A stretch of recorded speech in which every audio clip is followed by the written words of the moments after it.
বাংলাদেশে জুলাই ও আগস্টে শিক্ষার্থীদের নেতৃত্বে গণ আন্দোলনের অন্যতম পরিচিত মুখ হয়ে ওঠেন তাপসী দেব প্রাপ্তি। জাহাঙ্গীরনগর বিশ্ববিদ্যালয়ের অর্থনীতি বিভাগের এই শিক্ষার্থীর বক্তব্য সে সময় আন্তর্জাতিক গণমাধ্যমে গুরুত্ব সহকারে প্রচারিত হয়। রাজপথেও সক্রিয় ছিলেন তিনি। আওয়ামী লীগ সরকারের পতনের আগে কিছুদিন বিশ্ববিদ্যালয়ের হল ছেড়ে পালিয়েও থাকতে হয়েছে তাকে হয়রানি এড়াতে। ২৪ বছর বয়সী প্রাপ্তি কোনো রাজনৈতিক দলের সঙ্গে সম্পৃক্ত নন। ছাত্র আন্দোলন পরবর্তী বাংলাদেশ নিয়ে তার ভাবনা ডয়চে ভেলের কাছে তুলে ধরেছেন এই শিক্ষার্থী। এই যে ৫ই আগস্ট যে গণ আন্দোলন, ছাত্র জনতার গণ আন্দোলন এবং সেই গণ আন্দোলনে শেখ হাসিনা সরকারের পতন হলো, এই আন্দোলনে যে সবার সম্পৃক্ত হওয়ার যে বিষয়টি, এটা কিভাবে হলো? যদি ভূমিকার কথা বলতে হয়, অবশ্যই আমরা যারা শিক্ষার্থীরা আছি, আমরা সামনের কাতারে দাঁড়িয়ে বলা হচ্ছে যে আমাদের নেতৃত্বে আন্দোলনটা সংগঠিত হয়েছে, কিন্তু এখানে একই সাথে আমাদের কৃষক, শ্রমিক, রিকশাওয়ালা থেকে শুরু করে আমাদের যারা শিল্পী সমাজ আছেন, আমাদের শিক্ষকগণের অবদান না বললে আসলে ভুল করা হবে। আমাদের সকলের, সকল স্তরের, সকল লিঙ্গের, সকল পেশার মানুষের সম্মিলিত প্রচেষ্টাই আসলে আমরা এই পতনটি দেখতে পেরেছি। এখন প্রশ্ন যদি এটি হয় যে আসলে এই পতনটির পটভূমি কি, সেটির সূত্রপাত কি করে, সেটির সূত্রপাত আসলে এই ১৬ বছরের জমানো যে ক্ষোভ আমাদের মধ্যে, আমাদের শোষণ করা, আমাদের বঞ্চনা, আমাদের কথা বলতে না দেওয়া, সেটি আমরা দেখেছি যে অনেক দিন ধরে। আমরা যখন ২০১৮ সালে, তখন আমি মাত্র ইউনিভার্সিটির প্রথম বর্ষে পড়ি, তখনই কিন্তু কোটা সংস্কার আন্দোলন প্রথম শুরু হয় এবং আমরা সেই আন্দোলনেও অংশগ্রহণ করি। তখনকার আন্দোলনটিকেও ছাত্রলীগের গুন্ডারা, ছাত্রলীগের দালালরা এসে তারা আমাদের পিটিয়ে আমাদের আন্দোলনটা থামিয়ে দেয় এবং পরবর্তীতে একটি খুবই বাজে সিদ্ধান্তের মধ্য দিয়ে তখনকার খুনি প্রধানমন্ত্রী তিনি বলেন যে কোনো ধরনের কোটাই থাকবে না, যেটি আবার সংবিধানের সাথে ক্ল্যাশ করে। তার পরবর্তীতে আমরা দেখেছি যখন আমরা ২০১৮ সালে নিরাপদ সড়ক আন্দোলন করি, তখনও আমাদেরকে ছাত্রলীগ পিটিয়ে, পুলিশ দ্বারা আমাদেরকে টিয়ার শেল মেরে, আমাদেরকে গ্রেফতার করে আসলে আমাদের আন্দোলনটি স্তিমিত করে দেওয়া হয়। এবং তৎকালীন যে সড়ক পরিবহন ও সেতুমন্ত্রী, যদি আমি ভুল না করে থাকি, শাহজাহান খান, তিনি আমাদেরকে নিয়ে মক করেন, আমাদেরকে ব্যঙ্গ করেন, বিদ্রুপ করেন, হাসাহাসি করেন আর বলেন যে রাস্তাঘাটে মানুষ মরবে, এটাই তো স্বাভাবিক। তো এই যে আসলে আমরা দেখে আসছি, যখনই আমরা আমাদের ন্যায্য দাবিতে আমরা কথা বলি, আমরা আন্দোলন করি, যেগুলোর জন্য আসলে আন্দোলন করার কথাই না, একটা নিরাপদ রাস্তা পাবো, এটাই তো আমার ন্যায্য অধিকার হওয়া উচিত। আমি আমার চাকরি পাবো, একটি স্বাধীন রাষ্ট্রে পড়াশোনা করে আমি একটি সরকারি চাকরি পাবো, এটাই তো আমার ন্যায্য অধিকার হওয়া উচিত। কিন্তু সেটির জন্য আমাদের বাধ্য হতে হচ্ছে রাস্তায় নামতে। এবং যখন আমরা রাস্তায় নামছি, দেখা যাচ্ছে যে আমাদেরকে নিয়ে কটাক্ষ করা হচ্ছে, আমাদেরকে বলা হচ্ছে রাজাকারের বাচ্চা, আমাদেরকে বিভিন্নভাবে হামলা করা হচ্ছে, অতর্কিত আক্রমণ করা হচ্ছে। এটি আর আমরা মনে করেছি যে এটি আর সহ্য করা সম্ভব না। এবং যেদিন আমাদের ভাইরা মারা গেলেন, প্রথম ৬ জন মারা গেলেন, আবু সাইদ সহ আরো ৫ জন, ওই দিন আসলে আমাদের ধৈর্যের বাঁধ ভেঙে গিয়েছে। এর আগে বলা হচ্ছিল আলোচনার কথা, এর আগে বলা হচ্ছিল সংলাপের কথা, কিন্তু আমার ভাইয়ের রক্তের উপরে তো কোনো সংলাপ হতে পারে না। এবং এই প্রশ্নটি বাংলার আপামর জনসাধারণের, বাংলাদেশের আপামর জনসাধারণের প্রশ্ন ছিল যে চাকরি না দেবি না দে, কিন্তু আমার বেটাকে মারলু কেন, আমার বাচ্চাকে তো কেউ মারতে পারে না। সেই জায়গা থেকে আরেকটি কথাই বলবো, এটি আমার জন্য ব্যক্তিগতভাবে খুবই খুবই আমি বলবো ইমোশনাল, যে আসলে ৫ই অগস্ট ২০১৮ সালের শাহবাগের যে জায়গা থেকে পুলিশ আমাকে গ্রেফতার করে, ৫ই অগস্ট ২০২৪ সালের শাহবাগের ঠিক সেই জায়গায় দাঁড়িয়ে আমি শুনি খুনি হাসিনা সরকার দেশ ছেড়ে পালিয়েছে।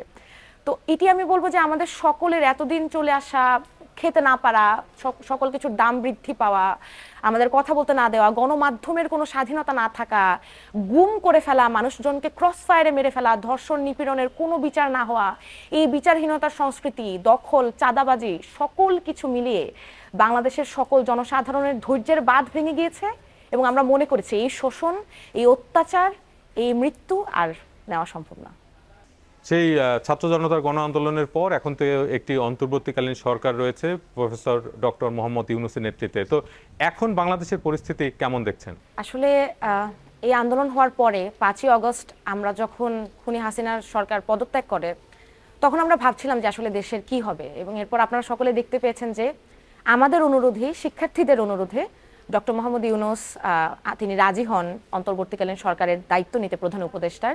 এবং তারপরে আমরা দেখি একটি চমৎকার উপদেষ্টা পরিষদও গঠিত হয়। এবং আমরা আসলে শিক্ষার্থীরা আস্থাই রেখেছিলাম যে যেহেতু এত চমৎকার একটা উপদেষ্টা পরিষদ গঠিত হয়েছে এবং অন্তত এখন আমাদের যাদের কথা শোনা হচ্ছিল না, আদিবাসী থেকে শুরু করে সমতলের আদিবাসী থেকে শুরু করে আমরা যারা আছি, আমাদের সকলের কথাগুলো শোনা হবে। কিন্তু এটিও আমরা বিশ্বাস করি বা এটিও আমরা বুঝতে পারি যে আসলে একটি এরকম গণ অভ্যুত্থানের পরে আসলে এত রাতারাতি সকল কিছু অর্জন করা সম্ভব হয় না। আমাদেরকে ধৈর্য ধরতে হবে, আমাদেরকে সময় দিতে হবে, আমাদেরকে হয়তো যে রাষ্ট্র সংস্কারের কথা বাংলাদেশের সকলে চাচ্ছে, আমাদের রাষ্ট্রের পুনর্গঠনের কথা আমরা বলছি, রাষ্ট্রের মেরামতের কথা বলছি, সেটির জন্য এই গণ অভ্যুত্থানের পরবর্তীতে আমাদের ধৈর্য ধরে সময় দেওয়া খুবই প্রয়োজন। এটিও আমরা বিশ্বাস করি এবং আস্থা রাখতে চাই। কিন্তু সমস্যাটি যেখানে হয়েছে, একই সাথে আমরা কিন্তু বাংলাদেশে বর্তমানে অনেক বিষয় লক্ষ্য করছি। আমরা দেখেছি যে 5ই আগস্টের পরপরই কিন্তু বিভিন্ন জায়গায় হামলা, চাঁদাবাজি থেকে শুরু করে মানুষজনের বাড়িঘর জ্বালিয়ে দেওয়া, দোকান পুড়িয়ে দেওয়া, এগুলো কিন্তু আমরা দেখতে পেরেছি এবং তখন আমরা ধৈর্য ধরে ছিলাম। আমরা দেখেছি যে আবারও সেই শিক্ষার্থীরাই, আমাদের মাদ্রাসার ভাইয়েরা, আমাদের বিভিন্ন জায়গার শিক্ষার্থী বন্ধুরা যারা আছেন, তারা সকলে একত্রিত হয়ে বিভিন্ন ছোট ছোট সাপোর্ট গ্রুপ করে তারা হচ্ছে বিভিন্ন জায়গায় মন্দির থেকে শুরু করে সকল সংখ্যালঘুদের যেগুলো কাজ স্থাপনা রয়েছে তারা কিন্তু পাহারা দিয়েছেন। কিন্তু প্রশ্নটি হচ্ছে, তখন পুলিশ বাহিনী কাজে ফেরত আসেনি, তারা স্ট্রাইকে ছিল। এখন কিন্তু আমরা দেখতে পাচ্ছি যে আইনশৃঙ্খলা রক্ষাকারী বাহিনী কাজে ফেরত এসেছে, তারা হচ্ছে বিভিন্ন জায়গায় কাজ করছে। আগে কিন্তু এই ট্রাফিক কন্ট্রোলের কাজটিও আমরাই করেছি, শিক্ষার্থীরাও করেছেন, সেটি আপনারা দেখতে পেয়েছেন। এখন প্রশ্নটি হচ্ছে, এখন আমরা দেখছি বিভিন্ন জায়গায় মবকে সংগঠিত করে, পাবলিক সংগঠিত করে মানুষজনকে পিটানো হচ্ছে এবং পিটিয়ে মেরে ফেলা হয়েছে। এবং আমরা এটিও দেখতে পাচ্ছি অনেক জায়গায় মাজার ধ্বংস করে দেওয়া হচ্ছে, অনেক জায়গায় আইনশৃঙ্খলার যে পরিস্থিতি, কক্সবাজারের একটি ভিডিও খুব ভাইরাল হয়েছে যে সেখানে একজন নারীকে তার পছন্দ মতো পোশাক পরেছিলেন তিনি, তার কারণে কানে ধরে উঠবোস করিয়ে সোশ্যাল মিডিয়ায় ছেড়ে দেওয়া হচ্ছে। শ্যামলীতে ফার্মগেটের সংসদ ভবনের সামনে যৌনকর্মীদের সন্দেহে, যৌনকর্মীদের এবং অন্যান্য নারীদের তারা পিটিয়ে, কিছু মানুষ পিটিয়ে সেটি ভিডিও ভাইরাল করে ফেসবুকে ছেড়ে দিচ্ছে। এবং এটি নিয়ে আমরা দেখছি যে আসলে যে পরিমাণ তৎপরতা হওয়ার কথা, সেই পরিমাণ তৎপরতা কিন্তু আমরা দেখতে পাচ্ছি না। আমরা দেখছি কিছু নারী সংগঠন বিবৃতি দিয়েছে, কয়েকজন প্রতিবাদ জানিয়েছেন, কিন্তু সরকারের উপদেষ্টাদের কাছ থেকে আমরা চমৎকার কথা শুনতে পাচ্ছি, কিন্তু সেই চমৎকার কথাগুলো কাজে রূপান্তরিত করা তো খুবই প্রয়োজন। আমরা সেই চমৎকার কাজগুলো কিন্তু এখনো দেখতে পাচ্ছি না। এগেইন আবারও আমি যেটি বলতে চাই, আমি জানি যে এত দ্রুত এত বিশাল আমূল পরিবর্তন হওয়া সম্ভব নয়। বিচারহীনতার সংস্কৃতি তো অনেক দিন ধরে চলে এসেছে, কিন্তু সামান্য তৎপরতাটুকু আমরা তো দেখেছি যে বিনা বিচারে আমাদের ভাইদের মরতে হয়েছে 16 বছরে। আমরা তো চাই না খুনি হাসিনার সরকার দেশ ছেড়ে গেল, আবারও আমাদের ভাইদের বিনা বিচারে মরতে হবে। যেই মরুক সে তো আমার বাংলাদেশের নাগরিক।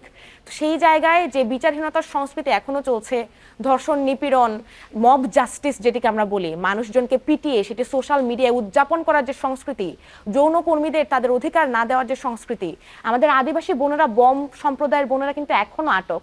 তারা সেই খুনি সরকারের আমলে আটক ছিলেন, তারা এখনো আটক আছেন। তাদের বের করার ক্ষেত্রে আসলে অন্তর্বর্তীকালীন সরকারের তেমন কোনো তৎপরতা দেখতে পাচ্ছি না। সেই সকল জায়গায় আমরা এখনো আশা করে আছি সরকার কাজ করবেন, কিন্তু একই সাথে আমরা এতদিন ধরে যেহেতু ধৈর্য ধরে বুক বেঁধেছি, আমাদেরও একটু শঙ্কিত হতে হচ্ছে। কেননা এই মব জাস্টিসের বাংলাদেশ তো আমরা চাই না। আমরা চাই সুষ্ঠু বিচার হবে, স্বাধীন বিচার বিভাগের নিরপেক্ষ তৎপরতায় সকল যারা দোষী তাদের দোষীদের শাস্তি অবশ্যই নিশ্চিত করা হবে এবং যারা নির্দোষ তারা ছাড়া পাবে। আরেকটি কথা খুব গুরুত্বপূর্ণ, এটি বলতেই হবে, আমাদের অনেক আহত ভাইরা তারা আমাদের পাশে মিছিলে গুলি খেয়েছে, সেই গুলিটি আমার গায়ে লাগতে পারতো, আমার ভাই সেই গুলিটি বুক পেতে নিয়েছে, সেই ভাই এখনো হাসপাতালে কাতরাচ্ছে। এখন আমরা দেখেছি কিছুদিন আগে যে তার হাসপাতালের আহত বাবা, তার হচ্ছে চিকিৎসা করার টাকা ছিল না দেখে তিনি তার সন্তানকে বিক্রি করতে বাধ্য হয়েছেন। সেটি যখন গণমাধ্যম কর্মীরা ভাইরাল করলেন, তারা নিউজ করলেন, তখন আমরা দেখলাম একটি স্টেপ নেওয়া হলো। তাহলে কি এখন আমাদের আসলে অপেক্ষা করতে হবে আমাদের আহত ভাইদের কখন একজন গণমাধ্যম কর্মী তৎপর হয়ে তার কাছে যাবেন এবং একটি নিউজ করবেন এবং তারপর আমরা দেখব সোশ্যাল মিডিয়ায় কিংবা নিউজে, এবং তারপর তার আসলে আহতের চিকিৎসা, আহতদের পুনর্বাসন। কত ভাইদের আমরা হারিয়েছি, তারা একমাত্র উপার্জনক্ষম ব্যক্তি ছিলেন, তাদের পরিবার আসলে এখন খেতে পারছে না, এরকম অসংখ্য পরিবার আছে। তাদেরকে আমরা তো ভুলে যেতে পারি না, কেননা তাদের রক্তের উপর দাঁড়িয়ে আছি আমরা এই স্বাধীন বাংলাদেশে। তাদের অবশ্যই আহতদের সুষ্ঠু চিকিৎসা এবং পুনর্বাসন আহত পরিবারের, সেটির দিকে আমাদের নজর দিতে হবে। এবং শহীদ ব্যক্তিদের আমরা আমরা আমরা যাদের হারিয়েছি সেই শহীদদের ভুলে না গিয়ে তাদের আমরা আমাদের স্মৃতিতে চিরজাগরুক রেখে তাদের অম্লান রেখে আমাদের কাজ করতে হবে। এখনকার যে পরিবেশ, সেই পরিবেশে তো রাজনৈতিক দলগুলো সক্রিয় হচ্ছে, বিভিন্ন রাজনৈতিক দল নানা রকম কর্মকাণ্ড পরিচালনা করছে। তো এই রাজনৈতিক দলগুলোর অবস্থা এখন কেমন দেখছেন? আসলে বাংলাদেশের যে রাজনৈতিক দলগুলোকে বৃহদার্থে আমরা যাদেরকে দেখে থাকি, তাদের প্রত্যেকের মধ্যে যে সমালোচনাটি আমি করব সেটি হচ্ছে তাদের ইন্টারনাল স্ট্রাকচারই অগণতান্ত্রিক। অর্থাৎ আপনি যখন আপনার দলের মধ্যে অগণতান্ত্রিক আচরণ করেন, অথরিটেরিয়ান আচরণ করেন, আপনি ধারণ করেন যে আপনি প্রভু এবং বাকি দলের কর্মীরা শুধু আপনার অনুশাসন, আপনার উপদেশ কিংবা আপনার সিদ্ধান্ত মেনে চলবে, তখনই ঝামেলাটির সৃষ্টি হয়। এবং আমরা দেখেছি যে অনেক দিন ধরে, আমার বয়স 24 বছর, তো আমার আসলে জ্ঞান হওয়ার বা আমি বুঝতে শেখার পর থেকেই আমি দেখছি যে মূলধারার রাজনৈতিক দলগুলোর গ্রামে গঞ্জে প্রান্তিক মানুষের সাথে যে যোগাযোগ স্থাপন করা খুব জরুরি ছিল বাংলাদেশে, সেই যোগাযোগটা কিন্তু স্থাপিত হচ্ছে না। সেই জায়গা থেকে বর্তমানে আমরা দেখছি যে অনেক রাজনৈতিক দল আবার তারা তাদের রাজনৈতিক কর্মকাণ্ড করতে চাচ্ছে, তারা মূলধারার রাজনীতিতে ফিরে আসতে চাচ্ছে। আমরা দেখছি নতুন নতুন দলগুলোর আবির্ভাবও হচ্ছে, যারা হয়তো সামনের দিনে রাজনীতিবিদের কাতারেও এসে দাঁড়াতে পারেন। প্রশ্নটি হচ্ছে যে বাংলাদেশে সুস্থ ধারার রাজনীতি থাকবে, এটিই স্বাভাবিক এবং এটি হওয়া উচিত যে কোনো গণতান্ত্রিক রাষ্ট্রে। কিন্তু সমস্যাটি তখন হবে যখন আমাদের এই যে হাজার শহীদ ভাই বোন, তাদের রক্তের ওপর দাঁড়িয়ে আমি আবারও আমার রাজনৈতিক স্বার্থের জন্য যে কোনো অগণতান্ত্রিক সিদ্ধান্ত নিব, কিংবা যে কোনো সিদ্ধান্ত নিব যেটি আখেরে বাংলাদেশকে আবারও সেই ফ্যাসিবাদের দিকেই নিয়ে যাবে। আমরা দেখেছি 90-এর সময় আমাদের বড় ভাইরা, আমাদের বড় বোনেরা, তারা কিন্তু এরশাদের যে শাসনামল সেটিকে তারা স্বৈরাচার মুক্ত করেছিল। 90-এর বাংলাদেশের পরেও কিন্তু আমাদের আরেকটি স্বৈরাচার মুক্ত বাংলাদেশের লক্ষ্যে আন্দোলন করতে হলো। অর্থাৎ আমরা দেখেছি 90-এর পরবর্তী বাংলাদেশ, তখন যদি আমরা এই ধরনের রাজনৈতিক দলগুলো তারা যদি অগণতান্ত্রিক এবং অথরিটেরিয়ান আচরণ থেকে বের হয়ে তারা গণতন্ত্রের সুস্থ চর্চা করত, তারা যদি সুস্থ ধারার রাজনীতির মধ্যে থাকতো, তারা যদি দখলদারিত্ব চাঁদাবাজির রাজনীতি না করত, ছাত্রদের ছাত্র থাকতে দিত, লেলিয়ে দিত না কোনো তাদের মাদার অর্গানাইজেশনের কাজ করার জন্য, তাহলে কিন্তু আমাদের হয়তো এই 24-এ এসে আরেকটি খুনি হাসিনাকে দেখতে হতো না। কিন্তু সেই জায়গা থেকে এখন যেটি আমরা আমাদের শিক্ষার্থীদের প্রত্যাশা, আমরা অবশ্যই বাংলাদেশে গণতন্ত্রের চর্চা চাই। এটির জন্য আমাদের ভাই বোনেরা জীবন দিয়েছে। কিন্তু সেই গণতন্ত্রের চর্চার মধ্য দিয়ে আবারও সেই একটি দামি গণতন্ত্র আমরা চাই না, দামি নির্বাচন আমরা চাই না। আমরা চাই এমন একটি নির্বাচন হবে যেখানে নির্বাচন কমিশন থাকবে সুষ্ঠু, থাকবে নিরপেক্ষ, যে কোনো দল মত নির্বিশেষে নিরপেক্ষ নির্বাচন কমিশন গঠন, এবং সেই নির্বাচনটি হতে হবে সকল দলের স্বতঃস্ফূর্ত অংশগ্রহণে। কোনো ধরনের বহির্ভূত যে আমরা বাইরের এক্সটার্নাল যে ফোর্স বলি সেটি ছাড়া আমরা সকলে যেন ভোট দেওয়ার স্বাধীনতাটি পাই। আমার বয়স 24 বছর, আমি কিন্তু এখনো ভোট দিতে পারিনি, এবং আমি আমার অনেক বন্ধুদের জানি তাদের বয়স 30 বছর 35 বছর, তারাও জীবনে কখনো ভোট দিতে পারেনি। আমরা তো ভোট দিতে চাই, বাংলার সাধারণ জনসাধারণ তাদের সাংবিধানিক যে চর্চা সেই চর্চাটি করতে চায় বাংলাদেশে। কিন্তু সেই জায়গায় অবশ্যই অন্তর্বর্তীকালীন সরকার তারা সময় চাচ্ছেন, তারা বারবার বলছেন যে আমাদের রাষ্ট্র পুনর্গঠনে কিছু সময় প্রয়োজন, সেই সময় দিতে আমরা প্রস্তুত আছি। কিন্তু সেই সময়ের মধ্যে যেন দেশে কোনো বিচারহীনতার সংস্কৃতির আবার পুনর্চর্চা না হয়, যেন দেশে কোনো মানুষ বিনা বিচারে মারা না যান, যেন দেশে কোনো রাজনৈতিক দল আমাদের শহীদদের রক্তের উপর দাঁড়িয়ে দখলদারিত্ব চাঁদাবাজি এবং মানুষের মুখ বন্ধ করে দেওয়ার রাজনীতি, আপনি এই কথাটি বলতে পারবেন না, আপনি এই ভাষাটি ব্যবহার করতে পারবেন না, আপনি এই পোশাক করতে পারবেন না, আপনি পর্দা করতে পারবেন না, আপনি এগুলো করতে পারবেন না, এগুলো যারা বলছে এইটি করতে দেওয়া যাবে না। এবং সেই জায়গায় আমাদের প্রত্যেককে তৎপর থাকতে হবে এবং সকল রাজনৈতিক দলের অংশগ্রহণের মধ্য দিয়ে তাদের চিন্তাধারার মধ্য দিয়ে একটি সুস্থ গণতান্ত্রিক চর্চা, যেটি অথরিটেরিয়ান নয়, সেই চর্চাটি আমাদের বাংলাদেশে ফেরত নিয়ে আসতে হবে। ধর্মভিত্তিক রাজনৈতিক দলগুলো তো সক্রিয়, তো এই ধর্মভিত্তিক রাজনীতির বিষয়টি আপনি কিভাবে দেখেন? আসলে ধর্মভিত্তিক রাজনীতি বিষয়টা বাংলাদেশে আমরা যা দেখে এসেছি, শিক্ষার্থীরা কিংবা ধরেন আমাদের তরুণ সমাজের কথা যদি আমি বলি, আমরা কিন্তু ধর্মভিত্তিক রাজনীতির আসলে ভালো দিক দেখতে পাইনি। আমরা দেখেছি যে হচ্ছে বারবার আমাদের ধর্মভিত্তিক রাজনীতি যারা করেন তাদেরকে আমাদের সামনে এমনভাবে উপস্থাপন করা হয়েছে যে তারা আর আমরা প্রতিদ্বন্দ্বী।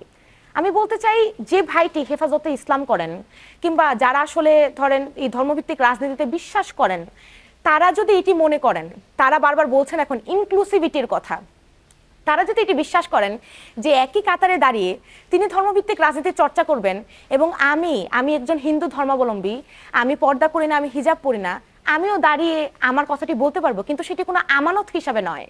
আমি তো কোনো আমানত হয়ে বাংলাদেশে বেঁচে থাকতে চাই না।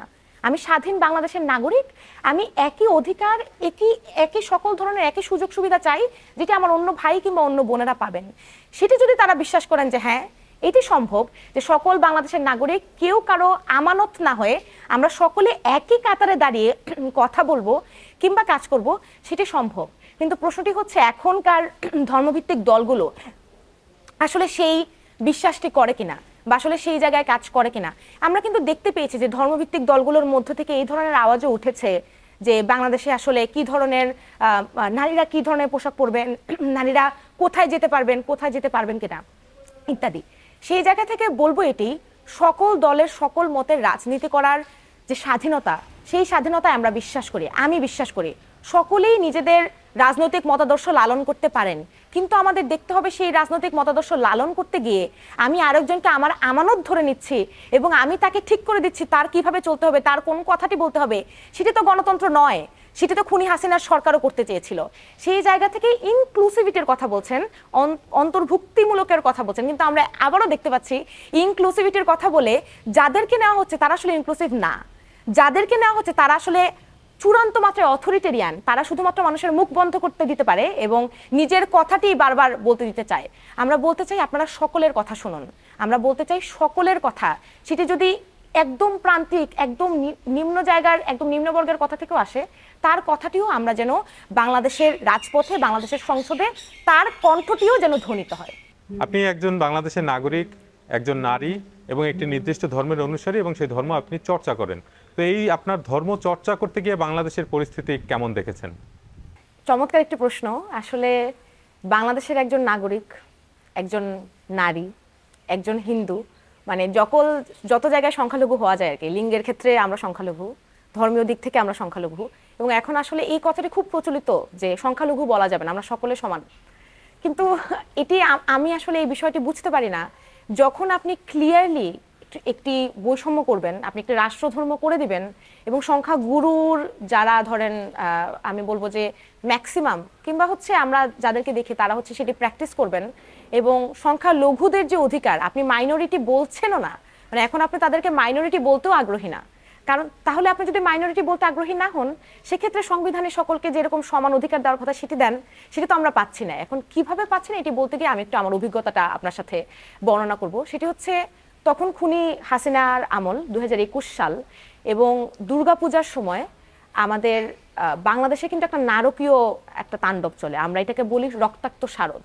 সেই রক্তাক্ত শারদে আমরা দেখি চট্টগ্রাম, কুমিল্লা, ব্রাহ্মণবাড়িয়া বিভিন্ন জায়গায় মণ্ডপ ভাঙচুর করা হয়, মণ্ডপ প্রতিমা ভাঙচুর করা হয়, এবং 2021 সালে এটির তৎপরতা এত বেশি কারণ সারা বাংলাদেশের অনেকগুলো জেলায় এই তাণ্ডবটি চালানো হয় এবং পূজা চলাকালীন সময়ে কিন্তু। এবং একটি আপনি যদি বলেন যে আসলে আমি ব্যক্তিগতভাবে ভয় থাকি কিনা, আমি ব্যক্তিগতভাবে ভয় থাকি না, কারণ আমি জানি যে আমার সাথে আরো 10 জন মানুষ আছেন, আমি জানি যে আমি একা নই, আমার বন্ধুরা, আমার বোনেরা, আমার ভাইরা আমার সাথে আছে। কিন্তু আমি দেখি একই সাথে আমার যে হিন্দু বন্ধুটি হয়তো অন্য একটি জেলায় বসবাস করছে, ঢাকায় থাকছে না, হয়তো আর একটু প্রান্তিক গ্রামে বসবাস করছে, সে কিন্তু ভয়ে থাকে, তারা কিন্তু ভয়ে আছে। এখন প্রশ্নটি হচ্ছে এই ভয়টি তাদের মধ্যে কিভাবে সঞ্চার করা হলো?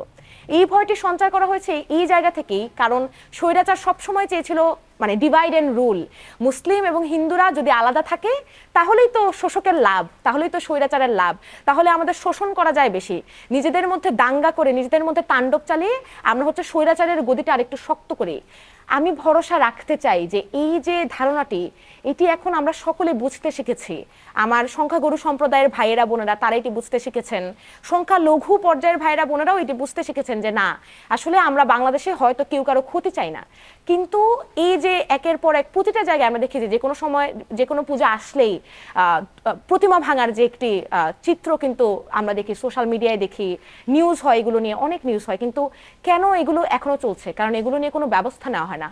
বিচারহীনতার সংস্কৃতি বাংলাদেশে বারবার চলে আসছে। আমরা তারপর এটিও দেখেছি যে একদম ক্ষুদ্র ক্ষুদ্র পর্যায়ে সোশ্যাল স্ট্রাকচারে আমি যদি একদম সমাজের কথা বলি, আপনি শুধুমাত্র হিন্দুদের কথা তো আসলে এখানে বললে হবে না, এখানে বৌদ্ধ আছে, খ্রিস্টান আছে, এবং আমাদের আদিবাসী ভাই বোনদের কথা, তাদের কথা তো কোনোভাবেই ভুলে গেলে চলবে না। এই যে সংখ্যালঘু সম্প্রদায়ের মানুষজনকে আমরা আসলে ভিন্ন চোখে দেখছি কিনা, একজন আদিবাসী ভাইকে কিংবা বোনকে দেখলেই আমার মাথায় এই প্রশ্নটি আসছে কিনা, আচ্ছা ওরা হচ্ছে আদিবাসী। আমরা এখনো উপজাতি শব্দটি ব্যবহার করছি, কি ভয়াবহ ডিসক্রিমিনেটরি একটি শব্দ, আমরা সেটি ব্যবহার করছি। আমরা এখন একটি বাঙালি রোমান্টিসাইজড মানসিকতায় থাকি, আমরা পাহাড়ে যাব, জমি কিনবো, আমরা সেখানে বাস করব, হোটেল দিব, রিসোর্টে যাব।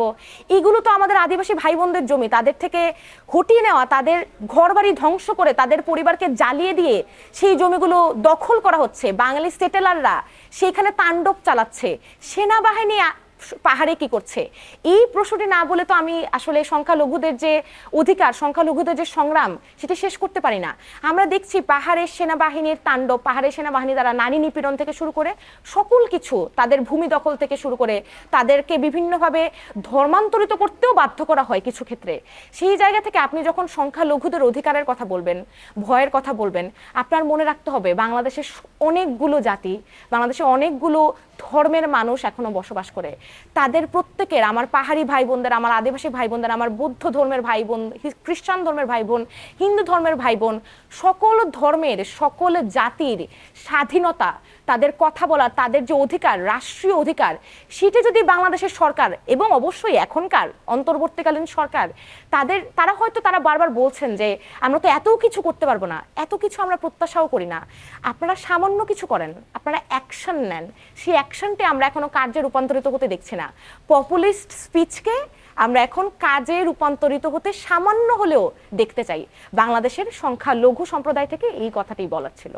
আপনাকে অসংখ্য ধন্যবাদ ডয়চে ভেলেকে এই সাক্ষাৎকার দেয়। আপনাকে এবং ডয়চে ভেলেকেও অসংখ্য ধন্যবাদ আমাদের বাংলাদেশের পরিস্থিতি পুরো পৃথিবীর সামনে তুলে ধরার জন্য।